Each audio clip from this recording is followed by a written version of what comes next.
तुम धन्य हो पुत्र, जो तुम शनिदेव के षड्यंत्र में नहीं आए। तुमने अपनी माता के समान भगवान विष्णु पर अपना विश्वास बनाए रखा।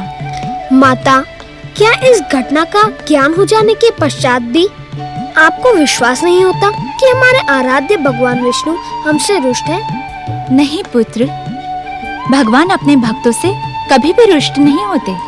यदि वे रुष्ट नहीं तो तुम्हारी दुर्दशा का कारण क्या है? पुत्र, भगवान अपने भक्तों की कठोर परीक्षा लेते हैं। क्यों माता? उनकी कठोर परीक्षा का कारण है कि वे किसी को अपनी भक्ति की अमूल्य निधि प्रदान करने से पहले ये अवश्य ज्ञात कर लेते हैं कि उनका भक्त अपनी स्वार्थ सिद्धि के लिए तो भक्ति नहीं कर रहा।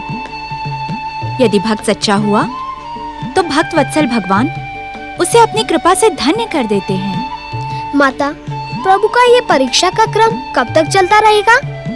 ये तो जगदीश्वर की इच्छा पर ही निर्भर करता है पुत्र, किंतु हमें कठोर से कठोर परीक्षा देने से भयभीत होना उचित नहीं है। एक निवेदन करूं माता?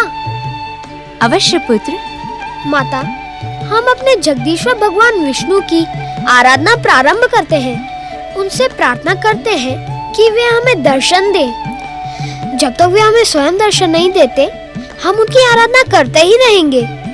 पुत्र, क्या तुम अपनी भक्ति से भगवान की परीक्षा लेने के इच्छुक हो? नहीं माता, भगवान की परीक्षा के विषय में मैं सोच भी नहीं सकता, किंतु हाँ, उनके दर्शनों की अभिलाषा अवश्य मेरे मन में है। जब वे मुझे दर्शन देंगे, मैं उनसे पूछूंगा कि हम उनके भक्त होते हुए भी हम इतने दुखी क्यों हैं? ध्रुव, एक भक्त के मन में दुख की नहीं, हर्ष और आनंद की निर्मल गंगा सदा बहती रहना आवश्यक है। कैसे माता? जब तक तुम पुनः कंपिला की पटरानी नहीं बन जाती, मैं कंपिला का युवराज नहीं बन जाता, तब तक हर्ष और आनंद की निर्मल गंगा कैसे बह सकती है?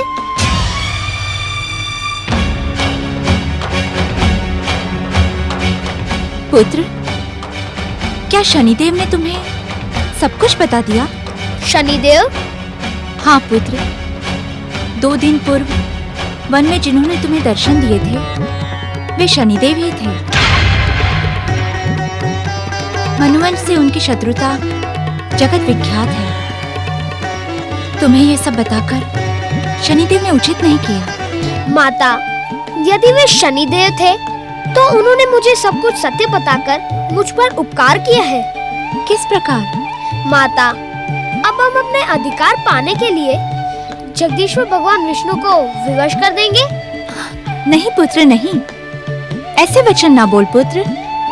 भगवान विवशता से नहीं, भक्ति से प्रसन्न होते हैं। यदि तुम्हें उनके दर्शनों की इतनी अधिक कामना है तो उनकी भक्ति कर, अपनी भक्ति से उन्हें प्रसन्न कर, वे अवश्य तेरी कामना पूर्ण करेंगे।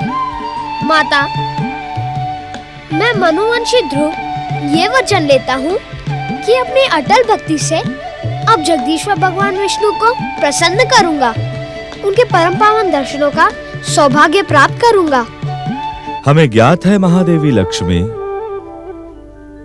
कि तुम इस समय भक्त शिरोमणि नारद के विषय में सोच रही हो, किंतु हम इस समय शंकाग्रस्त बालक ध्रुव के विषय में सोच रहे हैं। सुनीति के पुत्र के विषय में? हाँ महादेवी, विध्वंसक शक्तियों के अधिष्ठाता शनिदेव ने बालक ध्रुव को भ्रमित करने का भरसक प्रयत्न किया, किंतु ध्रुव की भक्त आत्मा भ्रमित नहीं हुई। परंतु क्या प्रभु? महादेवी, इस समय मेरी गंभीर सोच का कारण यह है कि भक्त ध्रुव को महानता और पूजनीय पद तो कठोर परीक्षाओं से ही प्राप्त होगा। स्वामी, बालक ध्रुव के मन में आपके परम पावन दर्शनों की प्रबल इच्छा उत्पन्न हुई है।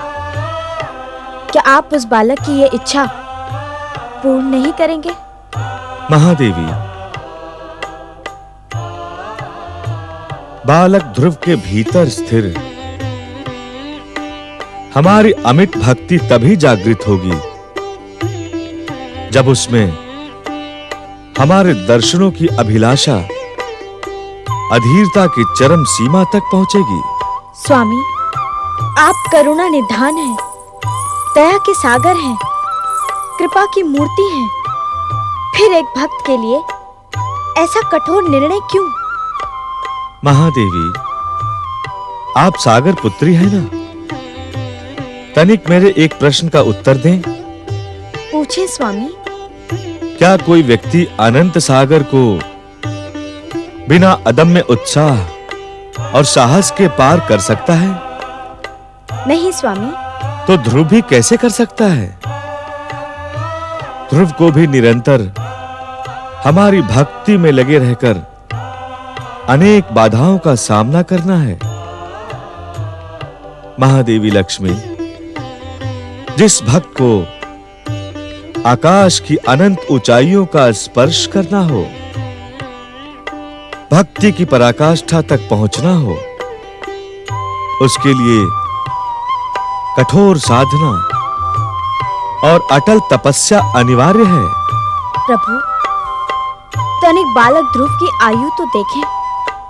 ध्रुव का मन कोमल है, आयु अबोध है। आप उस पर दया करें प्रभु। अबोध आयु के कारण कहीं उसके मन से आपकी श्रद्धा और आस्था डिग न जाए। तुम्हारी चिंता व्यर्थ है महादेवी। ध्रुव का अस्तित्व ही श्रद्धा, आस्था और भक्ति के तत्वों से निर्मित हुआ है।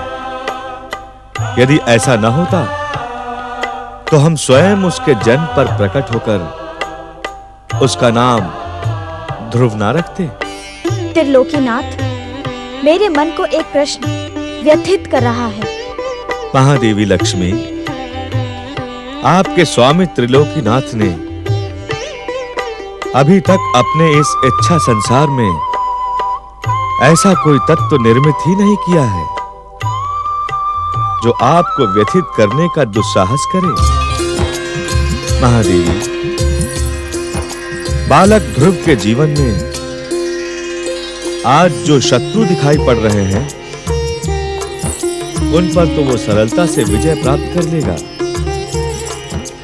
किंतु अज्ञात शत्रुओं पर विजय प्राप्त करना किसी भी जीवात्मा के लिए असंभव नहीं तो कठिन अवश्य है।